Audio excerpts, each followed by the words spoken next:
हाथरस में हुए सत्संग में उत्तर प्रदेश के अलग अलग शहरों से लोग शामिल होने पहुंचे। अब जो लोग इन हादसे में बच गए हैं वो अब अपने घर को वापस लौट रहे हैं। इस वक्त मैं खड़ा हूं कानपुर में, जहां पर ये पूरी बस जिसमें 60 से 70 लोग सवार हैं, सब एक ही शहर के, एक ही साथ के, और मोस्टली जो लोग हैं वो एक ही घर के, जो उस सत्संग में थे जब वहां पे हुआ भगदड़ मची, और उसके बाद अपनी जान कैसे तैसे बचा के वापस लौट रहे हैं। कोशिश करेंगे बात करने के लिए। माता जी, क्या नाम है आपका? पार्वती देवी। ये आप उस सत्संग में थी जहां पर पूरी ये भगदड़ मची, क्या था, किस वजह से भगदड़ मची, क्या आप लोगों के सामने? भगदड़ कुछ नहीं मची, भीड़ की वजह से निकलने में धक्का मुक्की लगा तो गिर गए महिला। धक्का मुक्की? हाँ, धक्का मुक्की से हम खुद ही गिर गए थे, देखो बहुत पकड़ के हम किनारे बैठ गए जमीन में, तो बस वहाँ की वो जो स्लिप कर रही थी, इसलिए लोग आधे तो उसी में दब गए थे। जो स्लिप कर रही थी, जो गिर रहे थे तो वो उठ नहीं पा रहे थे, उसी में धक्के में जो कुछ बुजुर्ग महिलाएं होंगी तारे ऊपर गिर गए, तो जो नीचे दब गए वो। आपके सामने कितने लोगों की इस वक्त, कुछ लोगों की जान जा चुकी थी? 2 लोग। उसके बाद आप लोग वहाँ से? हम निकल ही आए थे।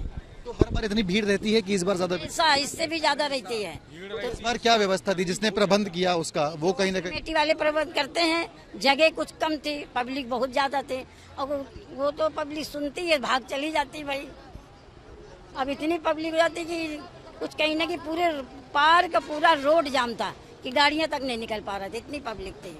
तो कहीं ना कहीं शुक्रगुजार हैं कि आप लोग की जान बच गई और आप लोग जो है वापस। हाँ, बस हम परमात्मा की रहमत से हम लोगों को तो कुछ नहीं हुआ। ये धक्का वक्का लगा, हम लोग भी गिर गए थे, मगर हम लोग किनारे आके बैठ गए। उस समय हमने कहा बैठे रहो, जब थोड़ा कम हो जाएंगे तब निकलेंगे। आप लोग भी वहाँ पे थे, क्या क्या मंजर था वहाँ पे? बेसिकली किस वजह से धक्का मुक्की पूरी शुरू हुई? गर्मी की वजह से। लोग बाहर निकलना चाह रहे? हाँ, और नेशनल हाईवे जाम था, जल्दी निकलना चाह रहे? जी। कितने लोग वहाँ पे, अगर पुलिस प्रशासन की बात करें तो कितने लोग वहाँ पे मौजूद थे? क्या ज्यादा फोर्स लगाई गई थी या फिर कम थे व्यवस्था करने? कम से कम 1 लाख व्यक्ति था वहाँ। और पुलिस वाले इतने आपको दिख रहे थे वहाँ पे सिक्योरिटी के लिए या फिर मैनेज करने के थी, लेकिन पुलिस कम थी लोगों के हिसाब से? हाँ। बस में चलेंगे एक बार। यहाँ पे कुछ लोग हैं जो वापस लौट रहे हैं, जो पूरे प्रदेश से इसी तरीके की जो बस है वो यहाँ से गई। बात करेंगे। क्या नाम है आपका? सर सागर नाम है हमारा। आप वहाँ पे थे, क्या मंजर था? बेसिकली क्या आपने देखा, किस वजह से इतना पूरा ये हादसा हुआ? मैं लगभग सुबह 8:30 बजे से वहाँ पे मौजूद था। आज का मौसम की बात करें तो बिल्कुल अच्छा मौसम था, और लगभग 8:30 बजे वहाँ पे वंदना प्रार्थना होती है, वो स्टार्टअप हुआ। 10:30 बजे से कार्यक्रम स्टार्ट हुआ।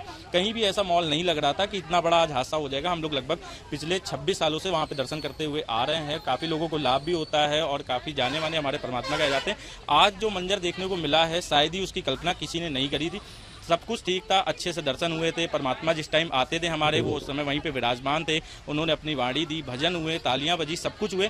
लेकिन जब वो जाने लगे तो कुछ महिलाएं जो थी वहाँ पे, जो गर्मी का माहौल था, बहुत ज़्यादा गर्मी थी आज, और जिस हिसाब से पंडाल देखा जाए, जिसको मैदान कहते हैं, तो वहाँ कहीं ना कहीं मैदान छोटा था और पब्लिक कई गुना ज़्यादा थी उस मैदान से, तो उस वजह से भगदड़ वहाँ पर मचती रही। और कुछ महिलाएं थी, बूढ़ी बुजुर्ग महिला, जिनको घर जाने की जल्दी थी या धूप की वजह से कह सकते हैं, वो कहीं ना कहीं छुपना चाहते थे। लोगों ने बताया कि जब बाबा निकले तो उनसे कहीं ना कहीं मिलने के लिए लोग वहाँ पे एक साथ गए, जिसकी वजह से। जी बिल्कुल कह सकते हैं कि जो लोग भी तो दर्शन करने चाहते थे, जिनको आज पास से दर्शन नहीं हो पाए, तो वो कहीं ना कहीं प्रभु के दर्शन करने के लिए उन्होंने दौड़ लगाई, जिसकी वजह से ये बड़ा हादसा हुआ। प्रशासन की वहाँ पे जिस तरीके से तैनाती होनी चाहिए थी, या जो ऑर्गेनाइजिंग कमेटी बोल रहे उसके जिस तरीके से इंतजाम होने चाहिए थे, ये देखते हुए कि इतना बड़ा फंक्शन है, इतने बड़े लोग आते हैं, इतना बड़ा सत्संग है, उस तरीके से इंतजाम होते तो बेहतर रहता है। हाँ बिल्कुल, अगर प्रशासन की बात करी जाए तो प्रशासन की अगर अच्छी मुस्तैदी की वहाँ पे की जाती तो शायद इतना बड़ा हादसा होने से टल सकता था।